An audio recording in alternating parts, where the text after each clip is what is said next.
So we're doing this calendar, trying to synchronize, and we're flipping pages. It was a busy summer, right? The kids are busy and we're busy and everything's running around. We finally found a Saturday in June that was open. And she said, yeah, that's fine. Go ahead. And I turned the page. The next day was Father's Day. And so I'm like, wow, we're going to call it Father's Eve because it's the night before.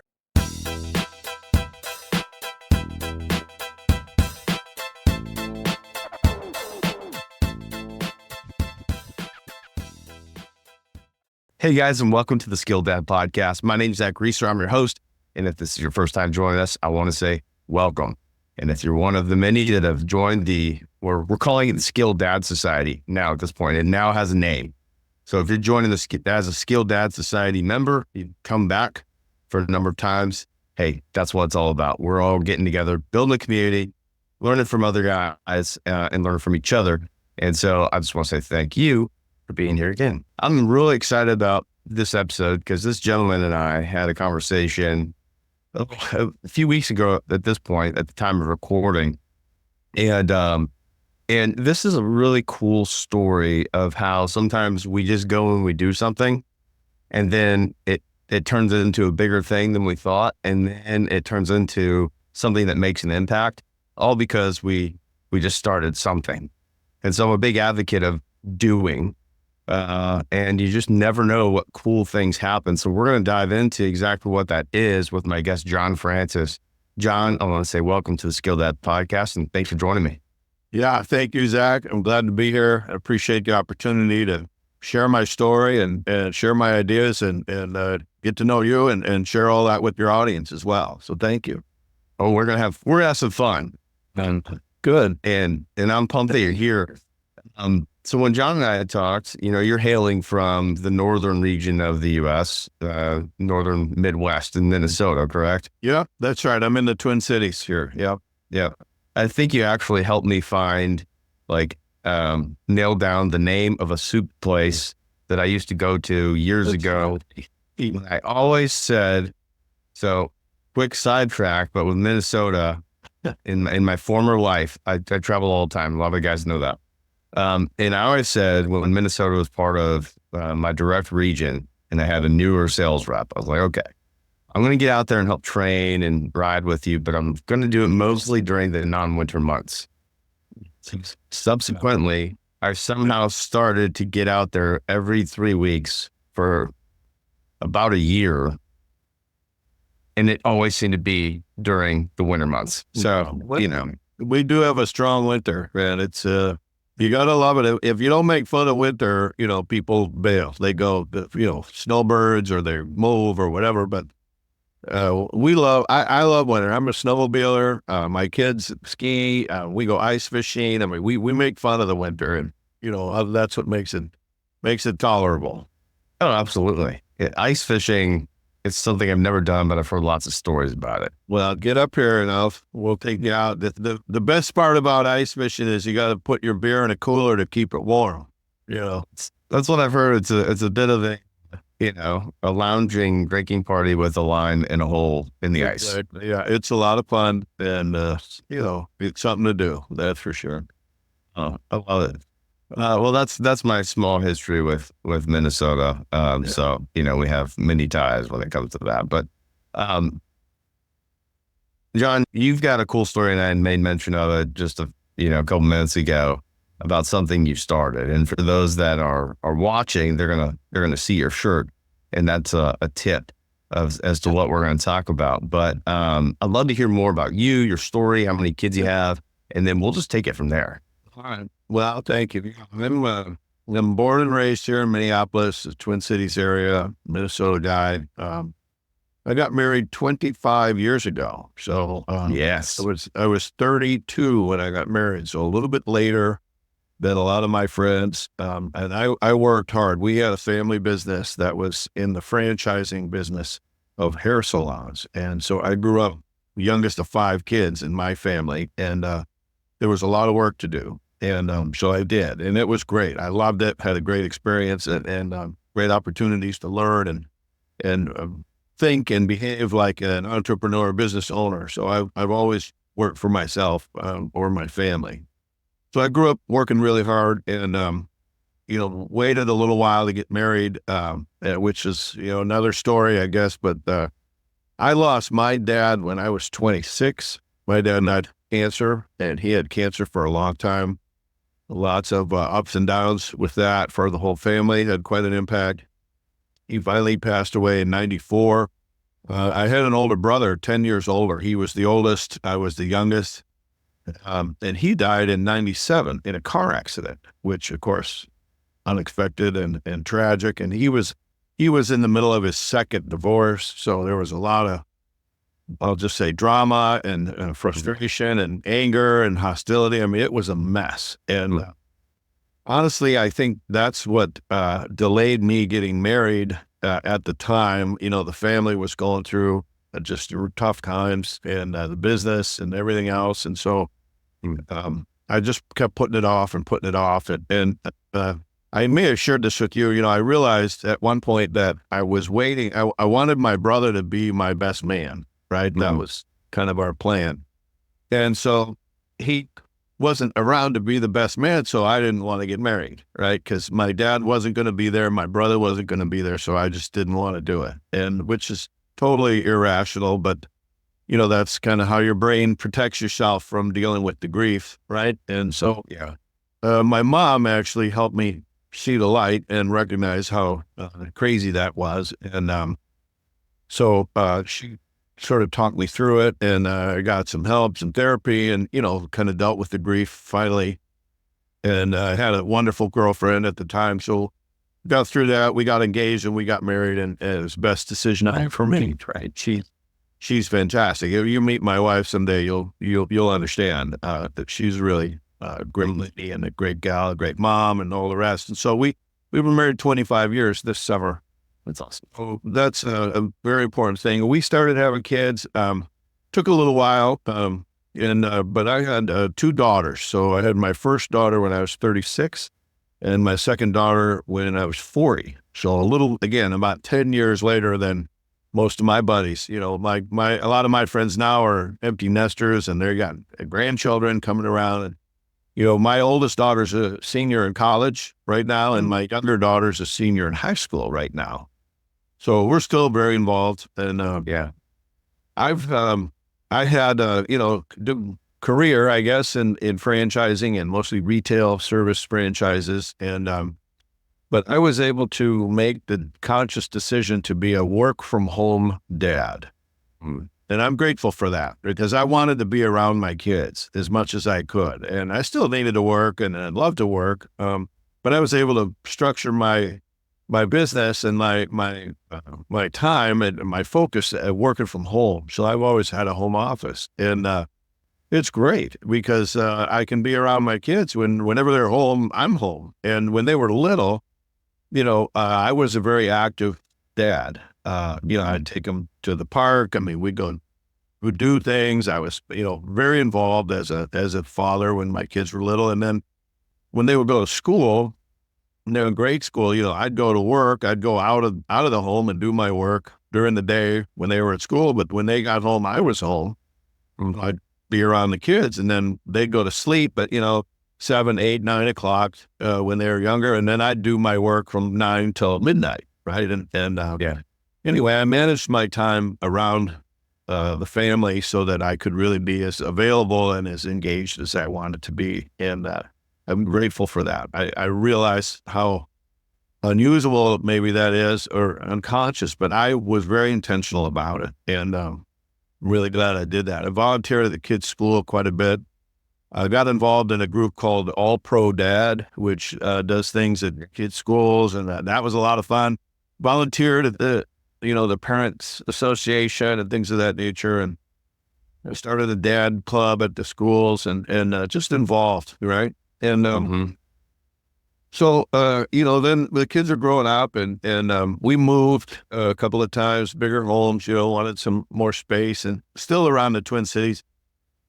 We moved when the recession came through in 2009 and 10. All of the really big homes were on sale, and nobody was buying big homes. There was a recession. It was pretty awful.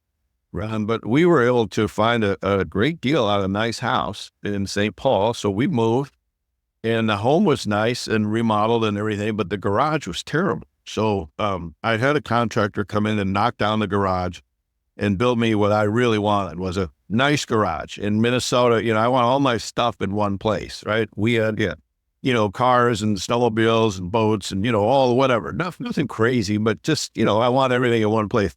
Had nice floor drains, heated floors, high pressure washer. It was just nice. And we put it into a hill. And so I wound up with a 2-story, we finished the upstairs and put another living space up above. So it was really nice. And It's like a man chalet. yeah, Like a chalet. it was beautiful. And I was very pleased. And so I wanted to throw a party to show off my new garage to my buddies, because we moved and again, my kids were in grade school and, everyone's kind of focused on their stuff. So this was, I guess it was 2011, 2012.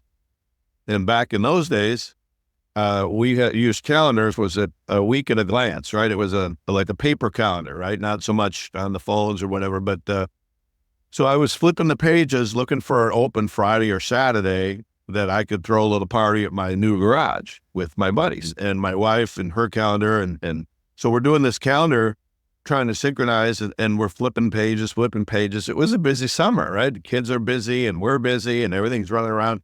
We finally found a Saturday in June that was open. And she said, yeah, that's fine. Go ahead. And I turned the page. The next day was Father's Day. And so I'm like, wow, we're going to call it Father's Eve because it's the night before. And it was kind of a joke, right? It was just an accident of the calendar, frankly. And so I put the word out, and all my buddies, come on over. We're gonna break in the garage and have some fun. And it's Father's Eve, and so you kind of get a hall pass for the next day. And well, word was getting around, and more guys are signing up or calling me and say, "Hey, I heard you're throwing a party, man. I'm coming out." And so it got pretty big. And as it was closer, I was talking to my wife again. She's fabulous, and I said, "Look, honey, in order for me to really relax and have a good time, I need you to take the girls and go get out of here. Like, I won't relax if I know they can hear or they'll be looking out the windows, they can, I don't want that." So she agreed. She's cool about it. And she took the kids and went down to her parents' house, and her dad actually came up to the party. So my father-in-law was a champ. And so anyway, we had about 25 or 30 guys in the garage.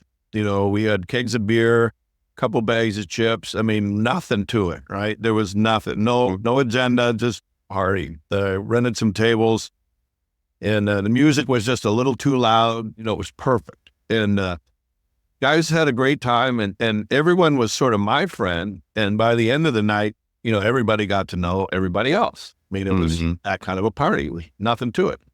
So we said, this is great. Let's do it again. So the next year it was on purpose. Now it had to be Father's Eve because that's what we called it. So we did it again the second year. It about doubled. There were more guys coming. And now we had food and we had games, and, we were a little more organized the second time around. The third time around, there were guys coming that I didn't know, right? So guys were bringing their other friends. And I thought, this is fantastic. I mean, this is great. By the end of the night, everybody knew everybody. And we were telling stories about being a dad and being a husband and, what do you do? How do you handle this? Or how did you teach your kid to ride a bike? Or what do you do when your kid, does this or says this or whatever it might be? We're just sharing ideas and telling stories. Yeah, it was a lot of fun. And somebody at that third year said to me, what are you going to do with this Father's Eve thing? I mean, look at what you started. And I said, well, I don't know. What do you mean? What's wrong with this? Just, this is fine. And they're like, no, you could do something more with this. Why don't you do some good with this? And I said, well, okay, sort of a challenge. Once you're challenged, right, you kind of have to step up. So, right. So I went, after that event, we had a great time and cleaned everything up, and I talked to my buddies. I've got some really close friends. I think because I lost my dad and my brother, I'm closer to my guy friends, and share a lot more, learn from them, because, that's what I'm not afraid to learn something. So buddies, we go hunting and fishing and snowmobiling and the same kind of core group. I said, you guys got to help me with this. I'm not doing this on my own. I don't know how to do this. And so we had a group of, I think, 5 or 6 guys.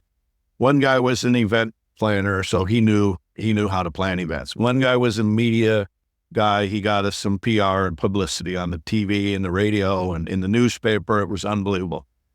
Another guy was a restaurant guy, real good friend of mine. He handled the food and all the logistics. Other guys helped us. We did a silent auction, and we raised a bunch of money for charity. And so that year we organized ourselves was 2015 was the first year it was actually like on purpose, open to the public. We sold tickets. We printed T-shirts. It was a charity fundraiser in a bar that was not far from my house. We raised $10,000 and gave it away to charity. And we impressed ourselves. We didn't, we're like, holy cow, we pulled it off. We had the TV truck in the parking lot. Must have been a slow news day. Right. So there is me and my buddies, and we're throwing the bags. We had the cornhole tournament. We played bags because you could have a beer in one hand and still play the game. So real sophisticated, right? But that's the perfect thing about cornhole. That means cornhole, whatever you want to call it. Super simple. So we knew we were onto something with that. We had good publicity, great attendance, and we raised all this money for charity. So I'm like, well, now I got something. I know I'm onto something. It was bigger than I expected, and so my day job is in the franchise world, right? So I'm used to sort of franchising things. I mean, that's what I work with. And I'm talking to my franchise lawyer, and he says, well, you can't really franchise this thing. There's no economic model there. It's one night a year. You really don't have anything to buy or sell, or it's really just a gathering. It's an event. Maybe it's a fundraiser, but you don't have anything to franchise. He said, why don't you trademark it? You can license the trademark, and you can show other people how to do it. And if it gets big enough someday, maybe you attract some sponsors or whatever might happen. Right. So we did exactly that. We trademarked it. And the next year, then I called up a lot of my friends from all over the country, people I knew from work and from school, and said, hey man, can you throw a party on this Saturday in June and call it Father's Eve? Here's the, I printed a little 1-pager, like, here's what we're doing. And I want you to do this and invite all your buddies, and you do what we do. And it's the same kind of thing. And, so it took off. In 2016, we did it in 12 cities, and it was off to the races. We never looked back. So 2017, 2018, 2019, was the biggest year. We were in 60 cities and 3 countries. And these are all volunteers, right? No one's paying anything. No one's buying anything. I say, we're not selling anything. We're not solving anyone's problems. We're just having a good time, get together, bring dads, guys, and fathers, right? Our motto was we connect, share, and celebrate fatherhood. Mm-hmm. And it works. And the idea is to bring guys together in what I call it a judgment-free environment, right? There's no, I mean, if you're selling tickets, it's because it's a fundraiser. We've done plenty of auctions and different activities, and we've seen people do this all over the place. Guys have done poker tournaments, golf tournaments, axe throwing is kind of a fun thing. We did that one year. But there's a bicycle club up in Vancouver that does a thing with all these guys who ride their bikes around. I mean, anything. Church groups have done it. All kinds of groups and organizations, and kind of just regular guys. We call them the alpha dads, the guys that want to organize something, and maybe they have a network. Maybe they have. If they want to raise money, I said, give it away. If you take money in, you have to give it away. Yeah. Don't send it to me. We're not a nonprofit. We're not organized like that. And you can't keep the money. I guess you could cover your costs. I think you're allowed to cover your production costs, but you have to give any proceeds to charity, local charity. Or we partner with the National At-Home Dad Network, which is a group of guys I met through another conference I went to years ago. There was a thing called Dad 2.0, which was like a marketing influencer. I had no idea what I was doing there, but I was there, and I had printed a business card that said Father's Eve, and I got this, and so made some friends and got connected to the City Dads organization, City Dads group. They're like a franchise, but it's not a franchise. But I started the chapter in Minnesota and got connected to their group and their network of dad groups all over the country. And they're good guys, organized. And so it's just been kind of I would call it sort of organic. I mean, I really don't spend a lot of money on it. I spend a little more time on it these days. We've advanced ourselves now, post-COVID. COVID pushed us online. So when COVID came around, my lawyer, he's like, well, you can't do your Father's Eve thing. I'm like, are you kidding? What do you mean? He said, well, if someone goes to Father's Eve and they get the COVID, and then, they're gonna say, well, I got it at Father's Eve. I'm like, come on, Right. So Super spreader event. yeah, exactly. So the rules in Minnesota at the time is you could have 10 people in one place, and it was better if it was outdoors. So we moved it back to the garage, opened the doors.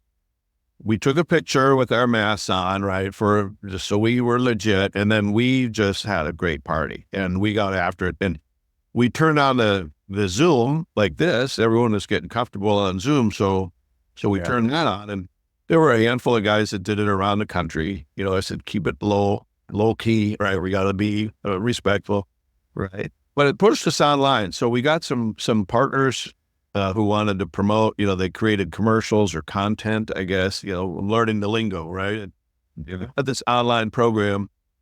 And that was kind of fun, but a lot more work than I really wanted. But the most important things that we do for Father's Eve is we have what is called now the engagement moment. I'm learning the lingo.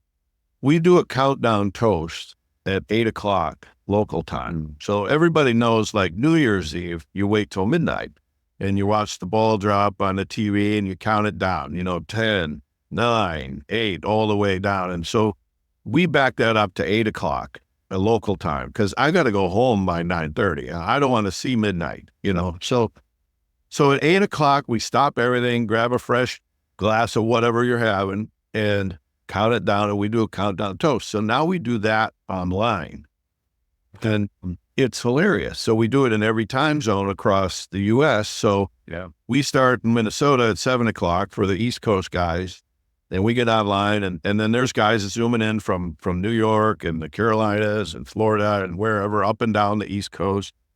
And they show up, and they're in there for about 5 or 10 minutes, and then they just leave it on. I said, just leave the camera going. And, and now I'm smart. I got a guy to help organize that and kind of lead that, because I can't manage all that. And then we do it in the Central Time, then Mountain, and then Pacific, and so these waves kind of across the country. That's cool. It's hilarious. And you see these guys coming in, whether they're alone, some guys are at home just hanging out. Other guys are doing a Father's Eve in their garage or their backyard or a bar or restaurant or a church. Like I said, it's expanded and extended and kind of spreading. So, so we're having some fun with it. And now we're this year in particular, I finally took the advice I got years ago. Someone, they say surround yourself with people smarter than you. So that's really easy for me to do, right? So I give the guys around me, I'm like, what am I doing wrong here? And the advice was, you focus on it for about 3 or 4 months, and it happens, and then it's over, and it kind of button it all down and shut it off. And I don't pitch again for like 6 months. Right. And they said, it's really hard to start and stop every year. You're not really going to build momentum. So this year, for the first time, I've committed to do something to keep it sort of going year round. Now, we're not trying to, compete. I'm by nature more of a collaborator. So I like to share and engage with other groups. And so what I've approached it this year is doing a monthly blog. I can do that, and a monthly podcast, an interview just like this. Yeah. And we put that out, and my goal is to share and connect the other dads and dad groups and dad clubs and organizations around fatherhood. What I've learned by playing around with this for about 10 years is there's a lot of groups and a lot of people doing really wonderful things that are much bigger and much better organized. And but they don't talk to each other, right? The dads are kind of disconnected, and maybe that's just a human nature thing. Yeah, but my vision is that Father's Eve becomes that great connecting, that common denominator, right? We can all come together and celebrate Father's Eve wherever you are. It's the same night every year. It's the night before, right? It's always a Saturday. And to do some good, right? We added some charity or some community service or visibility, even as simple as, take your kid to the park with a garbage bag and pick up trash, for an hour or whatever, and then throw the trash in the garbage bin, take a selfie of that and post it and say, hey, we're doing some good. We've done stuff with the fire department where we're cleaning and playing with their gear and having fun with, volunteering there. Other guys have done, all kinds of stuff that you just give them the ideas and you give them a few examples and pretty soon they're doing stuff all over the place. Yeah. So Father's Eve is really turned into, this sort of a thing.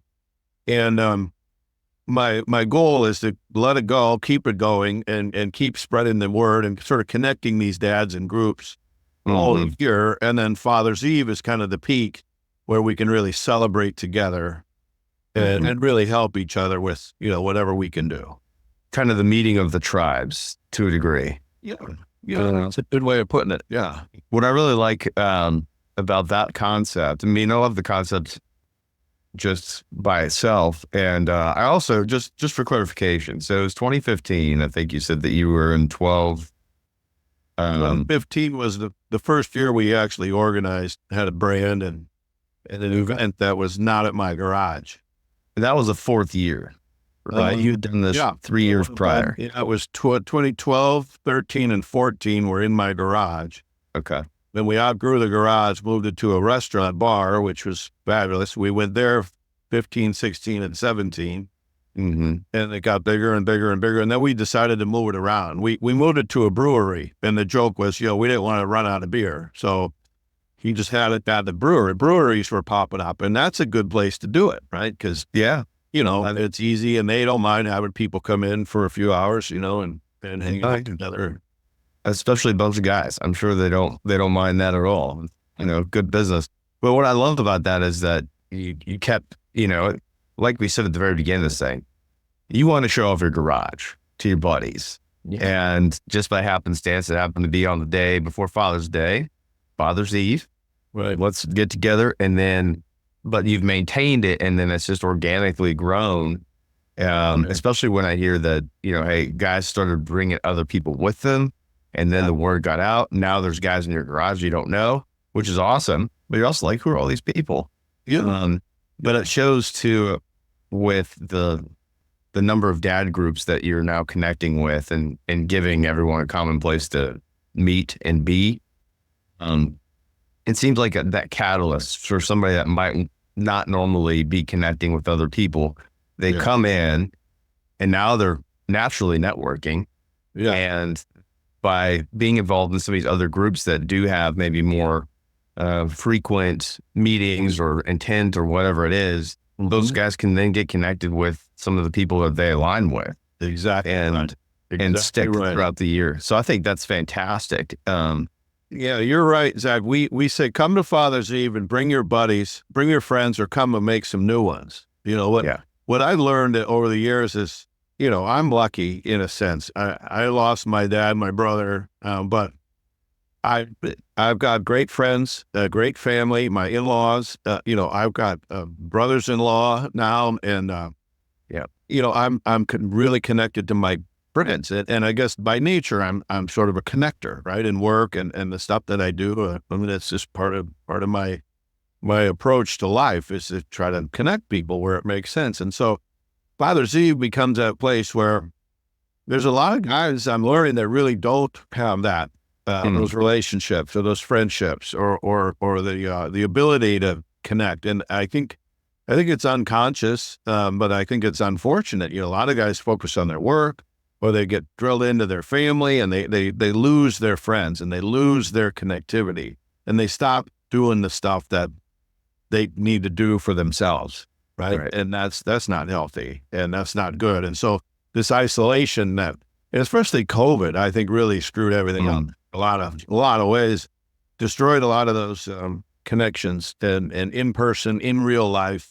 Everything's online, which is fine, but I like to talk to people and meet people and be together like in real life in a physical space. And so Father's Eve becomes that magnet maybe to kind of bring all these guys together in local area, all over the country, all over the place.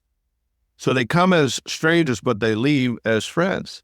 Yeah. And it really happens. I've seen it I saw it in my own events where guys said, they come back the next year. It's like, hey man, I remember you, maybe they were in the bags tournament together or they were, one guy was like, hey, whatever happened? You told me about that thing with your daughter, how did that work out? Oh yeah, well, she's fine or whatever, so they stay connected and they remember each other. And like you said, they learn about these other groups now through our website, through our newsletter, through our blogs and podcasts. The idea is to share all this together with really no hidden agenda, right? We're not creating anything other than just this continuity of community and sharing the ideas and information, and guys will figure it out for themselves.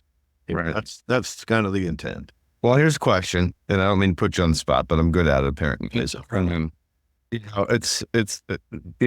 Sinek book. If guys, if you're not read it, I suggest you go read it. Start with why. Yeah. And it's people don't care what you do; they care why you do it. That's right. So that, and to that extent, it's we're not. I say we. I'm just for the purpose of this conversation. But when you're doing Father's Eve event, you're not collecting money for profit. It is to go towards something. But why would somebody go to one of these events? I think we may have spelled out some reasons, but if someone were to say, hey, why would I go to this thing? Well, it's our slogan is we connect, we share, we celebrate fatherhood. So we do all of those things. So coming together in real life, wherever it might be, that's something. What we do there is, we don't have a program. We're not preaching. We're not selling. We're not promoting really much of anything. We talk. And the way I do it is to get guys to tell their stories about being a dad or being a husband.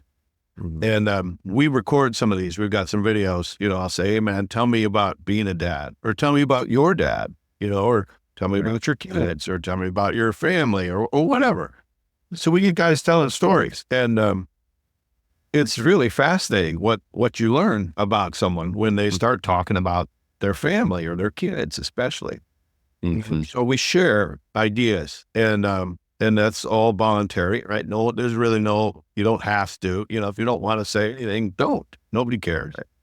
And then we celebrate with that 8:00 toast. I mean, the idea is, look, being a dad is one of the most important things I'll ever do. No doubt about it. Raising my girls and helping them see the world and understand, what they can do for themselves and for the people around them. I mean, that's my highest intention. So celebrating the fatherhood. And what I've learned, Zach, is when a guy realizes that, boy, if I was just a little more intentional about being with my kids or the way, I interact with the kids. I learned early on, patience was something I'd lacked, and I worked on it and developed a little more patience, which really helped a lot. I think it made quite a difference for me personally. But that idea, that awareness and the ability to try to address that challenge for me came from talking to my friends. I didn't see it. They saw it. And they shared it with me. Hey, do you realize what you're doing? Your kids watch and learn from what you say and what you do. And so how you respond to their, the kids are pushing your buttons because that's what kids will do. And so however you respond to that is you're teaching them.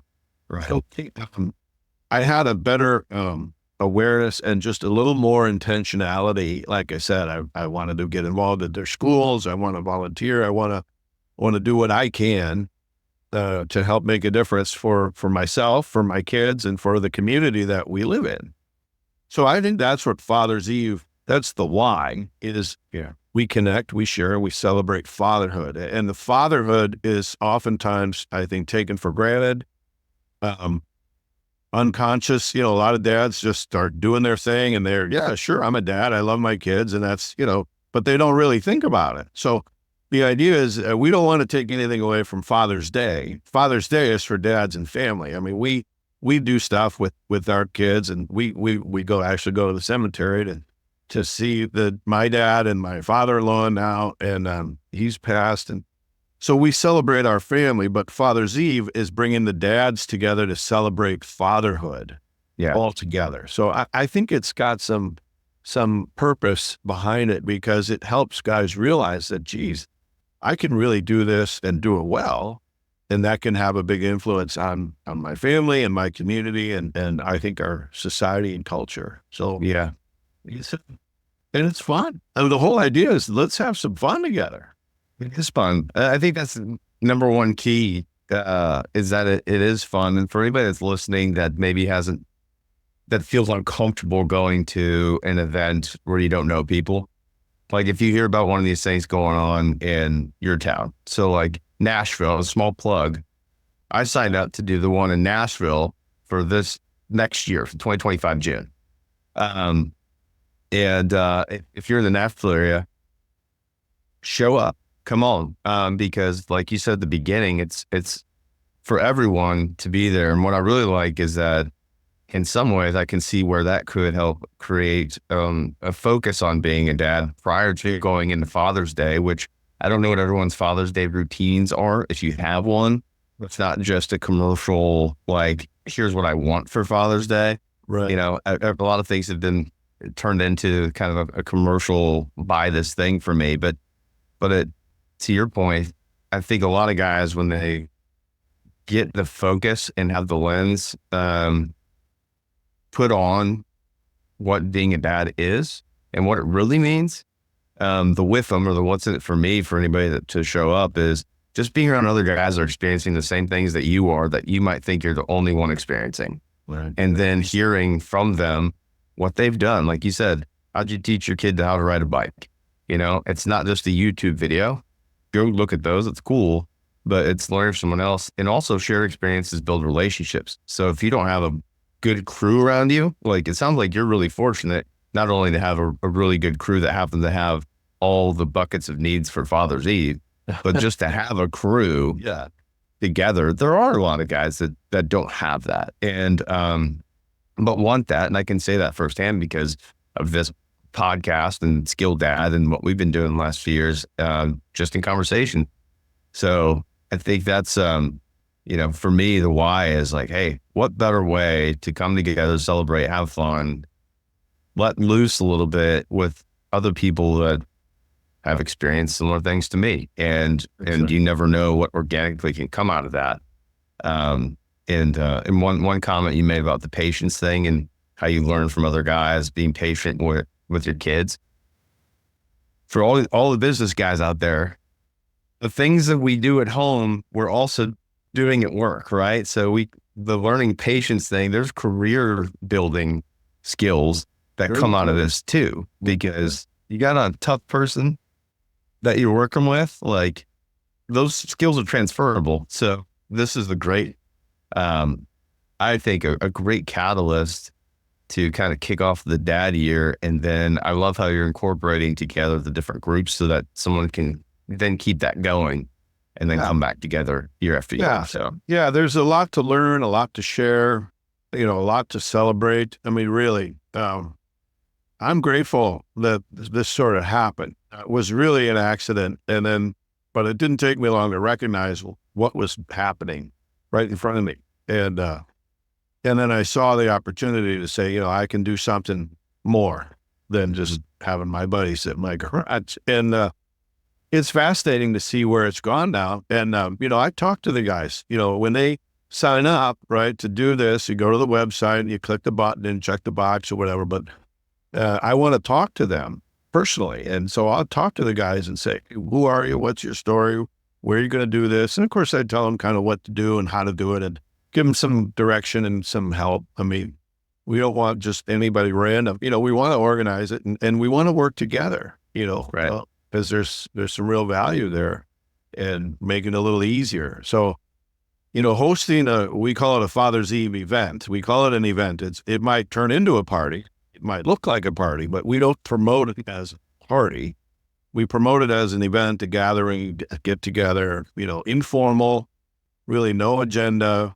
We're not, like I say, we're not preaching, we're not solving, we're not selling, we're not buying. It's just show up and be yourself. Yeah. It's pretty easy. There's 5 rules. You mind if I share the 5 rules of Father's Eve? Because that's important. If guys are thinking about, hey, I could do this, yes, you can. It's that easy. That's number 1. The first rule is keep it clean. Right? This is not a bachelor party. This is not a frat party. We want to keep it clean. Number 2, focus on dads. It's really for the dads. And that means all the dads, stepdads, granddads, divorced dads, gay dads. I even had a trans dad. And I'm talking to the guy. I said, well, someone calls you dad, like you're their dad? Yeah, I'm the dad. I said, you're in. That's fine. All the dads. Number 3 is have something to do. You got to have some kind of activity. Guys standing around drinking beer is fine, but it's better if there's some activity. We do a bags tournament we set up 2 sets of boards and it's 2-man teams and it's real easy and organized, nothing complicated. So have something to do. Number 4 is work together. We use a Facebook group. I kind of connect and share and promote ideas and like, hey, this worked over here. And somebody says, well, how do I do this? And so these guys are helping each other. So we work together and we're trying to build the awareness. So we've got a list. We're trying to build our social media and all that. We're trying to gain and expand our reach. So work together. And the 5th rule is don't screw this up. Don't be that guy who does something stupid that gets us the kind of attention we don't want. So right. Those are all pretty common sense, easy to do. It's fun. It's free. It's Father's Eve. Right? Pick a place, make it happen. All you really need to do is decide where you're going to have it. Is it at home? Most guys start at home or their garage or their neighborhood or their backyard or the cul-de-sac. We've seen some great parties from just neighborhoods, get your friends and family and show up. Guys have done it in bars and restaurants. We're developing some relationships in my franchise world with some restaurant brands that want to create like a burger and a beer for dad, kind of a special offer or whatever. Yeah. So those are kind of fun. Church groups, men's groups, clubs, all kinds of stuff. It's open. We're pretty open, pretty willing to get creative and make it easy and fun is really kind of the underlying theme. So yeah, the open slate, so it's not like you have to go big and rent out a giant hotel downtown and then, expect to do all that. Just get started. Yeah. So if someone wants to get started, where do they go? Or where do they find out more? FathersEve.com, of course, website, got stuff on it. And, I'm not much of a technical person. So my website is it's working, although my web guy says it's fragile. What does that mean? What does that even mean? But it works. So you go to the website, FathersEve.com. You can go to, we're on all the social, I guess we're on the Facebook, Instagram, LinkedIn, Twitter, or whatever it is now, X. And we have a YouTube channel, which is kind of new. I finally figured that out and have a guy putting these podcast recordings there. Nice. We have a newsletter. You can sign up. I say hit the sign up button.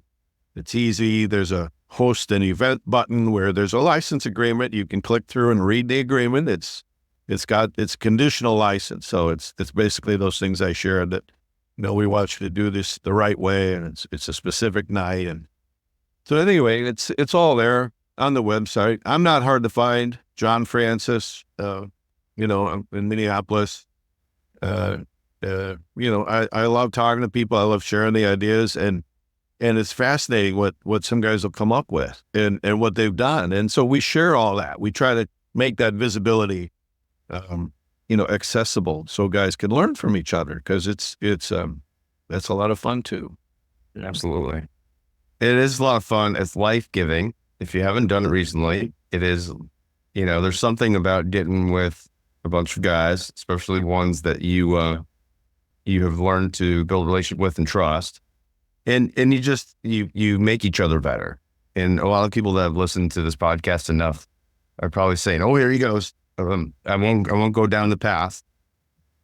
But I will say that it's as well as key things, because it helps us be better as men individually. And when we're better, we're going to then be able to do better for others.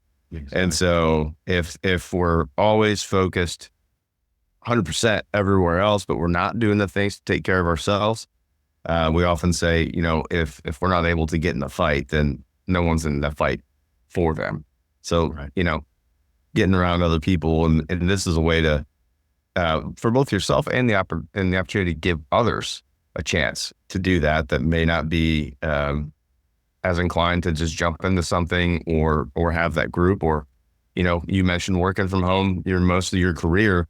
A lot of people have switched to that over the last 3 or 4 years, and that's been an adjustment, because any of that work crew that you normally had, may have been impacted by not being with them all the time. It's just through screen and Zoom, which is better than nothing. But no, I think it's incredible. Not only just the story of what can come from something that started as a gathering, a small thing, but your intentionality of continuing to do it and now creating something bigger with the intent of helping others have it. And I think that's, whenever someone takes the bull by the horns and runs with it for the good of others, that's a massive applause. So thank you for what you're doing. And thank you. I appreciate you saying that. It's fun. It's a passion project. It's not me. This is not about me. It's about everybody. Right. A lot of guys are helping me do this and have been involved with this for a long time. I mean, it's not a new thing, but I tell my kids, 20 years from now, this will be an overnight success, and wow, the word, yeah, you got it, right? Everything else like that. It's starting to catch on. Every year we get a little smarter, we get a little bigger, we do a little better. So, I'd love to have more people involved and more people embrace it and run with it. And wherever you'll happen to be, it's a real opportunity. Yeah. Well, I'm looking forward to being part of it this next Father's Day. I appreciate the opportunity to be part of it. And so I know we'll be in touch more. But John, I really appreciate you taking the time to be on here and walk through some of your story and Father's Eve. And there's some good takeaways, what some guys can go and do. And maybe there's some ideas going for some of them as well, wherever they're listening from. I know they're all over the country and some other countries too. So at the end of the day, you and I are on here because we have commonality of being dads. And majority of those listening, that's why we're here. And this event is same thing. Get together with some other dads, because we all get some things that we're experiencing in our journey. So yeah, amen. Thank you, Zach. I appreciate the opportunity to share all this and tell my story and get to know you better and your audience and what you guys are up to. And like I said, there's a lot of people doing good work out there. And I'm just trying to connect the dots as much as possible. I love it. Connect the tribe, unite the clans, as I said in the movie Braveheart. Bring the clans together. It's a good plan to be part of. But well, John, thank you again, and looking forward to seeing some billboards in the future for Father's Eve. Right on. Thank you. Well, guys, if you've made it this far, I know that you've taken away something, and a lot of it, hopefully, is the idea of, hey, you might have had an idea in your head of something you could do, whether it's just getting some guys together for a cigar night once a month or just a hang, whatever. But you can see what some of those things turn into, like Father's Eve. The key ingredient is putting some action to your ideas.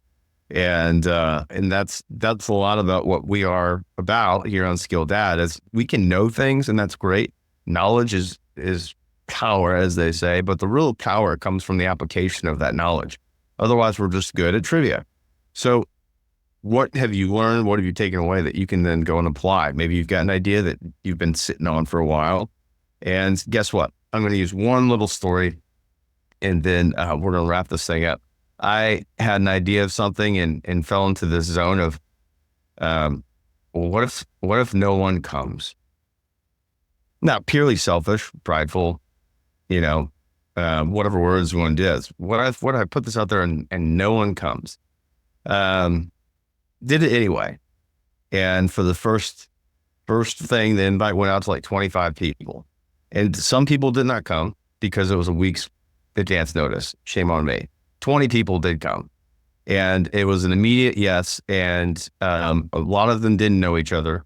But now a lot of them do know each other when we get together, and they're starting to bring friends. This is a monthly, we call it Embers and Oak, which has a couple of different meetings. But if you like cigars, you bring cigars. If you like some firewater and bourbon, you bring some of that and we share. But at the end of the day, what really happens is we sit down and we have conversations about a lot of things, and a lot of different pieces roll up in those conversations naturally. You can do something like that. And I can tell you, when people ask, hey, when's the next one? When's the next one? It's because there's something life-giving about being around other people that you can trust and grow with and learn from. And we get a great opportunity to learn from people like John and what he's done on this podcast. That's why we do this podcast, is to help you build on and grow in the skills to be a better dad. Because just like some events that start 20 years later when our kids leave the house, or 18 years later, or whenever it is, that's an overnight success that came from all the small movements that you did every day as dad. So let's go get it. So I hope you could take some things from this podcast, from what we're doing here, and apply it to your journey and becoming the skilled dad.